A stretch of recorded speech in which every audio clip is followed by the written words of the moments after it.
Delphine Rourke had sung for money in 3 mining towns before she ever set foot in Montana territory, and she had promised herself, somewhere around the second one, that the third would be the last if she had any say in the matter. Iron Creek offered her that chance, in the shape of a rancher's advertisement, plain and unromantic, and she answered it the same week she watched a drunken miner put his fist through the saloon's front window over a hand of cards that had nothing to do with her at all.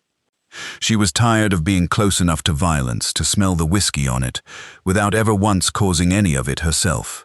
She had learned long ago to keep a chair between herself and the door, and she was tired of counting exits in every room she entered. Ambrose Kettering read her reply on a Tuesday evening and did not need to read it twice to know he would send for her. She had written plainly that she had worked saloons since she was 17, singing rather than anything worse, though she did not expect the distinction to matter much to most men, and that she wanted a quiet life considerably more than she wanted anyone's approval of the path that had led her toward one. Ambrose, who had buried his own fiancée to a fever 8 years back and had not seriously courted anyone since, found something in that plain honesty he had not encountered in the handful of letters he'd received from gentler, more careful women. Those other letters had described needlepoint and church socials, and a longing for companionship, phrased so carefully it told him nothing true about the woman writing it. He wrote back the same week offering train fare and, more importantly to Delphine, the simple assurance that Iron Creek's saloon sat a full 3 miles from his ranch, and she would have no cause to set foot near one again, unless she chose to. She read that line more times than any other sentence in his letter, turning it over the way a person turns over a coin they are not yet sure is real currency. She had received offers before, whispered ones from patrons who wanted her voice and little else about her, and this felt entirely different. A man offering distance rather than access, offering her the simple dignity of choosing her own life going forward. I have met a great many women who left saloon work behind them, and every last one of them carried the same particular fear into whatever came next, that the life would follow them no matter how far west they traveled or how quietly they tried to live. Delphine carried that fear onto the train with her single trunk and a voice she had spent a decade learning to use for other people's entertainment rather than her own comfort. She watched the mining towns fall away through the window glass and told herself, with more hope than certainty, that Montana might finally be far enough. The train ride itself took the better part of 4 days, and Delphine spent much of it rehearsing the version of herself she intended to present upon arrival, a woman with a plain history and no complications worth mentioning. She practiced the careful vagueness in her head, the way she'd once practiced songs, turning phrases until they sounded natural rather than rehearsed, though some private part of her recognized even then that a life built on careful omission carried its own particular weight. The town of Iron Creek, when she finally saw it, proved smaller and quieter than any of the mining camps she'd worked. A single main street with a church at one end, and yes, a saloon at the other, though the distance between them felt considerably wider than the actual quarter-mile separating the buildings. Ambrose met her train himself, tall and sun-weathered, and considerably more nervous than his letters had suggested, and the two of them stood on the platform for a long moment, neither quite knowing how to begin a conversation that both had already conducted at length on paper. He finally offered his arm, plain and a little stiff, and told her the wagon was waiting, and Delphine took it, thinking that a man's nervousness on a train platform said more honest things about his character than any number of carefully worded letters ever could. The wagon ride out of town gave Delphine her first real look at the country she had traded her old life for. Wide gold grassland running to a line of mountains, still capped white despite the season, and she found herself unexpectedly moved by the sheer size of the quiet. She had spent a decade in rooms crowded with noise and smoke and other people's demands on her attention, and something in her chest loosened at the sight of all that open land asking nothing of her at all. Ambrose noticed her watching the horizon and slowed the wagon without being asked, letting her look her fill before continuing on, a small kindness that told her more about the man than a dozen letters could have managed.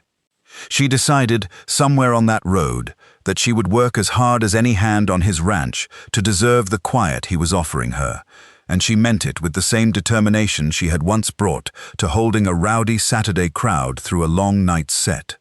The ride to Kettering Ranch passed mostly in comfortable silence, broken only when Delphine asked about the cattle and Ambrose. Relieved to discuss something concrete, talked at length about the breeding program he'd spent 6 years building from a starter herd of 20 head. She listened with real interest, rather than polite patience, asking questions sharp enough that Ambrose remarked, half joking, that she might have made a fine rancher's daughter in another life. Delphine laughed at that, a real laugh, rather than the practiced kind she'd used on saloon patrons for years, and something in the sound of it settled a worry Ambrose hadn't fully admitted to carrying, that a woman who'd spent a decade performing for strangers might have forgotten how to be simply, unguardedly herself. They married within the week at the small Iron Creek church, the same one visible from the saloon end of the street, and the preacher, an elderly man named Reverend Holt, who had buried Ambrose's first fiancée and knew the whole of his history, offered the ceremony with a warmth that surprised Delphine more than she let on. She had expected judgment from a man of the cloth, some coldness reserved specifically for women of her former profession, and instead received nothing but plain kindness and a blessing delivered without a single qualifying glance in her direction. Afterward, Reverend Holt shook her hand and told her, simply, that Iron Creek could use another good voice in its choir, and Delphine did not yet understand how much that offhand remark would come to matter. The first weeks at Kettering Ranch settled into a rhythm Delphine had not allowed herself to imagine possible a year earlier. Mornings spent learning the rhythms of a working ranch, evenings spent in a quiet parlor, with a husband who asked about her day, and genuinely waited to hear the answer. She kept her singing voice mostly to herself those first weeks, humming while she worked rather than performing outright, though Ambrose caught her at it more than once and told her plainly that she had a fine voice and no reason on earth to hide it in her own home. She would stop humming whenever she noticed him listening, an old habit of guarding what little she'd once owned outright, and it took him some patience to convince her that nothing about this house required her to perform for permission. Word spread through Iron Creek quickly, as word does in small towns, that Ambrose Kettering had married a woman from back east, and most of the town accepted the story at face value, since Delphine had taken care never to mention the particulars of her previous employment to anyone beyond her husband. She told herself the omission was not quite a lie, merely a kindness to herself, a chance to be known in this new town for who she was becoming, rather than who circumstance had once required her to be. She threw herself into the ordinary work of the ranch with something close to relief, glad of tasks that asked nothing of her voice or her history, only her hands and her willingness to learn. Ambrose's ranch hand, an older man named Silas Whitmore who had worked the property since before Ambrose's father died, took to Delphine almost immediately, impressed by her willingness to learn ranch work rather than simply oversee the household from a distance. He remarked to Ambrose one evening, not unkindly, that his new wife worked harder than most hands he'd trained from scratch, and Ambrose agreed, watching Delphine muck out a stall with the same focused determination she'd once brought to holding a rowdy saloon crowd's attention through a long Saturday night. Silas took to calling her a natural, a compliment Delphine accepted with more pride than she let show on her face. By late summer, Delphine had begun, almost without noticing, to think of Iron Creek as home, rather than merely a destination she'd fled toward, and that quiet shift frightened her nearly as much as it comforted her. She had learned, across a decade of saloon work, not to trust good fortune that arrived without a cost attached somewhere down the line, and some watchful part of her kept waiting for the ordinary happiness of her new life to reveal its hidden price. Ambrose, for his part, began noticing the small ways Delphine had started to unguard herself around him, laughing without covering her mouth, humming louder than she meant to while she kneaded bread, correcting him on a point of cattle prices, with the blunt confidence of a woman who no longer worried her opinions might cost her something. He found he liked this version of his wife, considerably more than the careful, watchful one who had stepped off the train that spring. Though he understood well enough, that trust of that kind took time to earn rather than time alone to arrive. He made a habit of telling her, plainly and often, that he valued her opinion on the ranch's business every bit as much as he valued Silas Whitmore's, and she came, slowly, to believe he meant it. The first crack in Delphine's careful new life appeared on an ordinary Thursday when a traveling grain buyer named Otis Pruitt stopped at the ranch to discuss a delivery contract and stayed for supper at Ambrose's invitation. Pruitt made idle conversation through the meal, the kind men make with a rancher's wife to be polite, until Delphine hummed a few bars of a song while clearing the table, an old saloon number she hadn't even realized she was singing until Pruitt's fork paused halfway to his mouth. She caught the pause and covered it quickly with a laugh and a comment about a tune she'd heard once from a peddler, but the moment sat wrong in her chest for the rest of the evening. He said nothing that evening, but Delphine caught the particular way his eyes lingered on her afterward, the look of a man trying to place a face he half remembered from somewhere considerably rougher than a rancher's supper table. She spent that night lying awake beside Ambrose, turning over exactly how much Pruitt might remember and from which of the 3 towns he might remember it, and she did not sleep well for the better part of a week afterward. Every creak of the ranch house at night became, in her tired imagination, the sound of her old life finally catching up to her new one.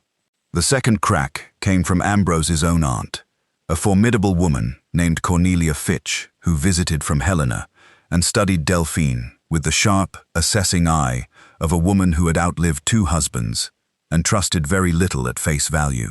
Cornelia asked pointed questions about Delphine's family back east, her education, the particulars of her upbringing, and Delphine found herself constructing careful half-truths on the spot, uncomfortable with the lying but more uncomfortable still with what the whole truth might cost her. Cornelia noticed the hesitation each time, the small pause before every answer, and filed it away the way a careful woman files away anything that does not quite add up. Cornelia left after 3 days unconvinced by the polished answers, telling Ambrose privately that his wife seemed to be hiding something, though she could not say what, only that a woman with nothing to hide rarely worked quite so hard at seeming ordinary. Ambrose defended Delphine without hesitation, telling his aunt plainly that every person alive carried some part of their past they'd rather not discuss over Sunday supper, and that he trusted his wife considerably more than he trusted his aunt's suspicion of her. Cornelia accepted the rebuke with a raised eyebrow and a warning that she intended to keep her own counsel rather than her doubts, which Ambrose understood well enough to mean she would be watching closely regardless. Delphine overheard the tail end of that exchange from the hallway, and it settled something in her even as it deepened her guilt over the secret still sitting between them. She began to understand that the danger was not Ambrose discovering the truth and rejecting her for it, not really, but rather the slow corrosion of hiding something from a man who had already shown, repeatedly and without being asked, that he would likely have accepted it from the very start. She pressed a hand to the wall and stood there a long while, gathering the courage she did not yet have, and told herself she would find the right evening to tell him everything, though the right evening kept finding reasons to postpone itself. She tried twice more that week to raise the subject, once over supper, and once while they sat together mending harness by the fire, and both times her nerve failed her at the last moment, the words rising as far as her throat before some old, well-worn fear pulled them back down again. She hated the feeling, the particular cowardice of it, especially set against a man who had never once given her real cause to expect cruelty from him. She told herself, lying awake beside him that Thursday night, that she would tell him plainly the very next time an opening presented itself, whether or not the moment felt like the right one, because she had begun to understand that there was no such thing as a perfectly safe moment for a confession like hers, only a growing cost to delaying it further.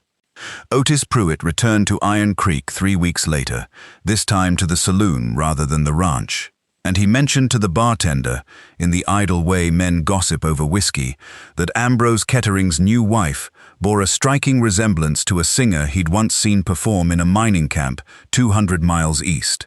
The bartender, who knew everyone's business in Iron Creek and enjoyed few things more than sharing it, repeated the observation to 3 separate customers before the night was through, and by the following morning the rumor had traveled considerably further than Pruitt himself had likely intended. By noon it had reached the general store, and by supper it had reached the church ladies' circle, each retelling adding a little more certainty than the facts actually supported. Delphine learned of the gossip from Silas Whitmore, who heard it second-hand from a supplier and rode straight back to the ranch to warn her before it reached her any less kindly. He found her in the barn and told her plainly, without embellishment, exactly what was being said in town, and Delphine thanked him for his honesty, even as her stomach dropped through the floor.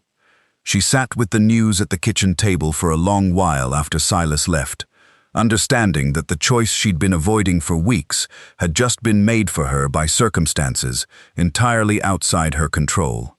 She found Ambrose mending fence in the north pasture and told him everything before he could ask a single question: the saloons, the singing, the particular kind of survival that work had represented for a girl with no family and no other prospects at 17. She told him about the rumor already spreading through town, about Pruitt's recognition, about Cornelia's suspicion finally proven correct, and she told him, with more fear in her voice than she'd allowed herself to show since her arrival, that she would understand entirely if the truth changed how he saw her. Her hands shook as she spoke, and she made herself finish anyway, unwilling to let fear rob her of the honesty she'd owed him from the start. Ambrose set down his tools and was quiet long enough that Delphine's chest tightened with the particular dread of waiting for a verdict she'd already convinced herself would be unkind. When he finally spoke, his voice carried none of the judgment she'd braced for. He told her that he had suspected something of the sort for weeks, not from any specific evidence, but from the careful way she steered conversations about her past, and that he had decided, somewhere around the 3rd or 4th such conversation, that whatever the truth turned out to be, it would not change what he already knew about the woman standing in front of him now. He said he had married the woman who worked a stall harder than any hand he'd hired, who sang while she thought no one listened, who had chosen honesty with him even when hiding would have been easier, and that no rumor in Iron Creek could undo the sum of those plain facts. "We'll manage," he told her, and he said it the same plain, unhurried way he said everything, as though the town's gossip were no larger a problem than a fence needing mending or a season's bad weather, difficult but entirely survivable with steady work and a level head. Delphine wept then, not from fear, but from the sheer relief of having finally set the weight down and finding it had not broken anything between them at all. They sat together on the fence rail a long while after that, the fence mending forgotten, and Ambrose asked her, gently and without any hint of judgment, to tell him more about those years if she wanted to, not because he needed convincing, but because he wanted to know the whole of the woman he'd married, rather than only the careful edges of her. Delphine found, once she started, that the telling came easier than she had ever imagined. The mining camps, and the long nights, and the handful of kindnesses that had gotten her through them, and Ambrose listened to every word without once looking away. By the time the sun dropped behind the ridge, they had built something new between them, sturdier than the secret had ever been, a marriage with no more locked rooms left inside it. The gossip reached its peak the following Sunday, when Delphine and Ambrose walked into church together and felt the particular weight of a congregation that had clearly spent the week discussing them at length. Conversations quieted as they took their pew, and Delphine kept her spine straight and her eyes forward, refusing to give the room the satisfaction of watching her flinch. Reverend Holt, sensing the tension before the service even began, made a point of greeting Delphine warmly at the door, loudly enough for the back pews to hear, and thanking her specifically for the hymn she'd helped the children's choir learn the previous month. It was Cornelia Fitch, unexpectedly, who settled the matter for good. She had returned to Iron Creek that same week for another visit, and upon hearing the full rumor from a neighbor, she marched directly to the ranch to confirm it with Delphine herself, rather than trust gossip second-hand. Delphine, past the point of hiding anything further, told her the whole truth plainly. The saloons, the years of singing for her supper, the reasons a 17-year-old orphan had few better options available to her. And Cornelia listened without interrupting, her sharp, assessing eyes never once softening until Delphine finished. I did not survive 2 difficult husbands and a hard Montana winter by judging women for surviving their own difficult circumstances however they had to, Cornelia said finally, and she told Delphine that a woman who'd sung for her supper at 17 and built an honest life by 30 had considerably more character than half the gossiping wives currently whispering about her at church. The fog comes on little cat feet. She rode into town herself the following day, and said as much to anyone willing to listen, and coming from a woman as formidable and difficult to impress as Cornelia Fitch, the endorsement carried more weight than a dozen kinder voices might have managed. Several of the very women who had whispered loudest found themselves considerably quieter once Cornelia had finished with them. The gossip did not vanish overnight, but it lost its teeth considerably faster than Delphine had feared, helped along by Ambrose's own steady refusal to treat the matter as anything worth hiding or apologizing for. He walked with her through town deliberately in the weeks that followed, stopping to talk with neighbors rather than avoiding them, demonstrating through simple daily behavior that nothing about his regard for his wife had changed. He took her arm in full view of the general store's front window on a Saturday morning, and the small, unhurried gesture said more to the watching town than any speech could have managed.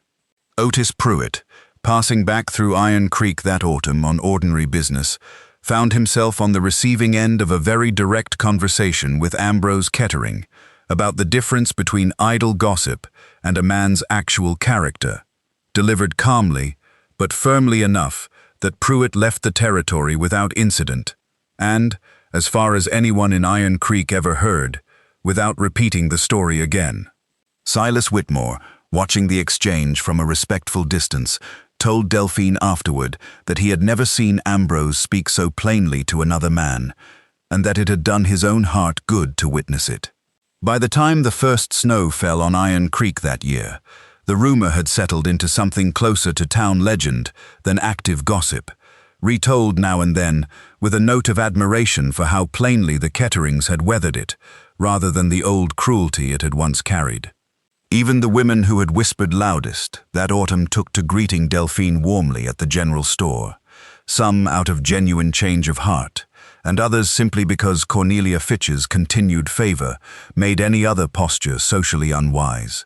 Delphine accepted both kinds of welcome with equal grace, having learned that a person could not always choose the reasons behind another's kindness, only how generously to receive it.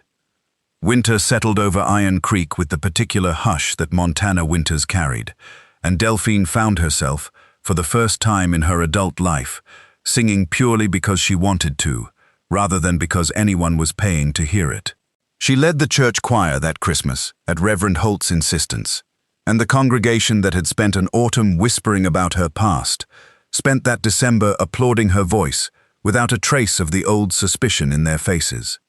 She stood at the front of that small church and let her voice fill it completely, holding nothing back for the first time she could remember.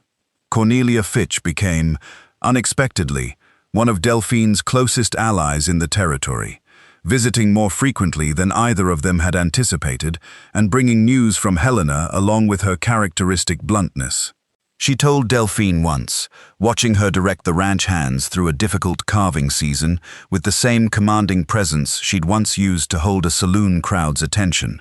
that Iron Creek had gained considerably more than it realized the day Ambrose Kettering's advertisement found its way into the right hands.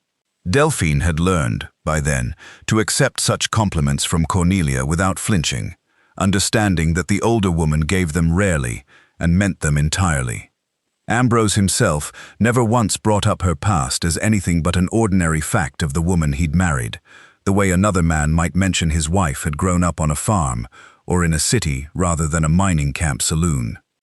He told her, on a quiet evening the following spring, that he had never once needed her to be anyone other than exactly who she was, and that the only real surprise of their marriage had been discovering how much steadier a household became once a person stopped spending their energy hiding pieces of themselves. Delphine leaned into him at the table and said that she had spent a decade believing her voice was worth something only when someone else was paying for it, and that he had taught her, patiently and without ever making a lesson of it, that the opposite had been true all along.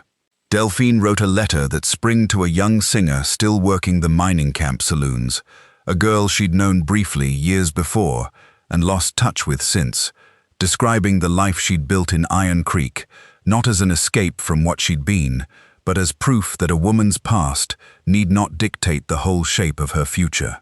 She told the girl plainly that honest work of any kind deserved no shame, and that the right kind of man would judge her character rather than her circumstances, if only she gave herself the chance to find him. She signed the letter with her full married name for the first time without hesitation, Delphine Kettering, a name she had come to wear as easily and honestly as the voice she no longer had any reason to keep quiet.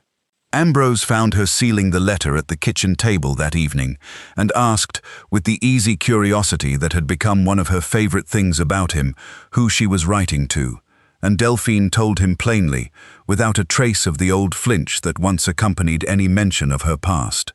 He read the closing lines over her shoulder, the part about honest work and the right kind of man, and told her simply that she had described their own marriage rather well, without meaning to. Outside, the first hard frost of another Montana winter settled quietly over Iron Creek, and inside the ranch house, Delphine Kettering sang while she worked, unhidden and unhurried, exactly as she pleased.